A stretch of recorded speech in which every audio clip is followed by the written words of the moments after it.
Olá, seja bem-vindo a mais um resumo da semana. Hoje trago números das projeções do Boletim Focus, do último Boletim Focus, também da queda no consumo das famílias, do desemprego no Brasil, números divulgados esta semana pelo IBGE, e finalmente a situação de lockdown nos estados. Roda a vinheta.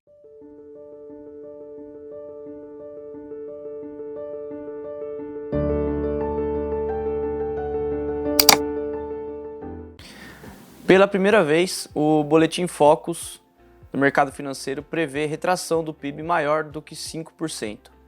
A projeção mais recente, divulgada pelo Banco Central na segunda-feira, aponta para uma queda de 5,12% no PIB em relação a 2019.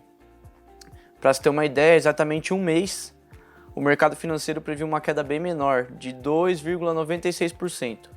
Conforme temos destacado aqui no resumo da semana, os prejuízos para todos os setores da economia e também para as famílias são maiores quanto mais tempo demora, é claro, para as atividades voltarem ao normal.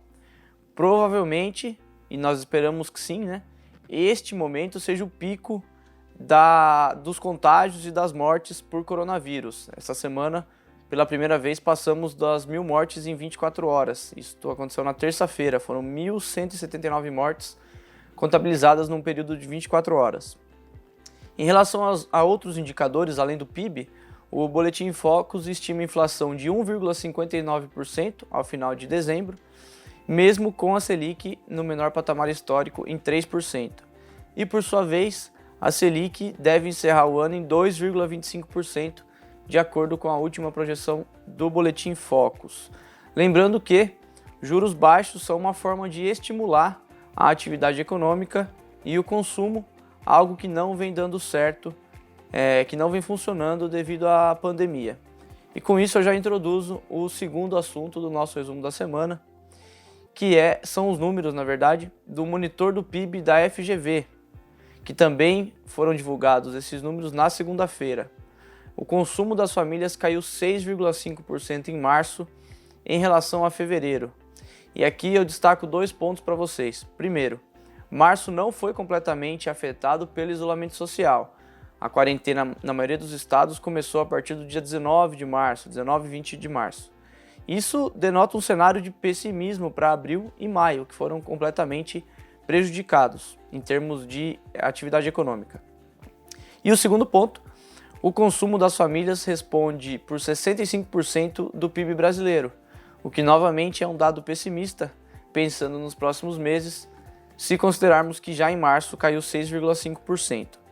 O maior impacto dessa queda foi sobre produtos semiduráveis, onde estão, por exemplo, o vestuário e os eletrônicos, o que é menos mal para o mercado imobiliário, que em março ainda não sentiu o grande impacto na demanda. Nós trouxemos em nosso site, também em alguns vídeos, números de vendas no primeiro trimestre e também de financiamento imobiliário que foram acima do registrado em 2019. Portanto, não houve entre janeiro e março impacto para o mercado imobiliário, mas certamente haverá no segundo trimestre.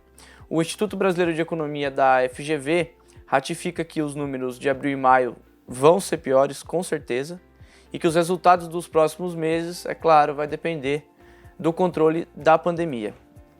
Terceiro assunto do resumo da semana, deixa eu pegar aqui.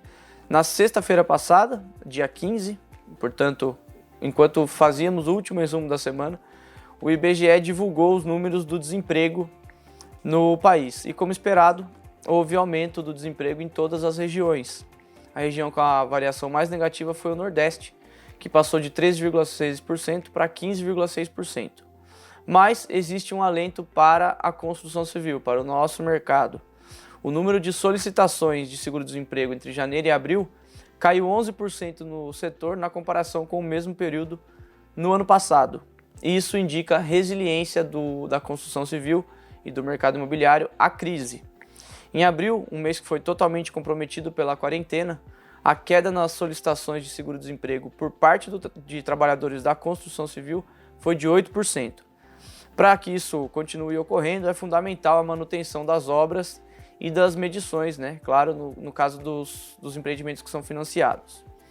Essa semana houve um desencontro de números sobre óbitos na construção civil aqui no estado de São Paulo, um assunto que nós explicamos com mais detalhes no quadro Smartus Explica.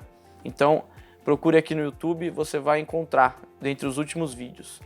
E para encerrar o resumo da semana, depois de mais de 2 meses de um isolamento social no mínimo confuso, não só em São Paulo, mas em todo o Brasil, finalmente o estado de São Paulo deve decretar lockdown se o mega feriado proposto pelo governador João Dória não funcionar. O que, na minha opinião, é fato que não vai funcionar. Meus pais moram no interior, por exemplo, e o volume de carros vindos de fora, principalmente de São Paulo, região metropolitana, na quarta-feira foi absurdo, inclusive com a prefeitura fazendo um controle de entrada, verificando a temperatura das pessoas. Obviamente, você coloca 6 dias de inatividade. Para as empresas que respeitaram o feriado, pois muitas não pararam, o colaborador não vai ficar em casa, em São Paulo. Ele vai, se tiver a oportunidade, procurar uma chácara no interior. Então, o mega feriado, se não funcionar, São Paulo deve mesmo decretar lockdown. Já no Pará, que decretou lockdown até esse próximo domingo, o governador Helder Barbalho anunciou que as atividades vão retornar gradativamente a partir de segunda-feira. Outros estados que também já declararam lockdown são o Ceará e Maranhão, onde houve superlotação dos leitos de hospitais. As maiores restrições nesses regimes de isolamento total são para as atividades comerciais, então só funcionam supermercados e farmácias, e os serviços em geral.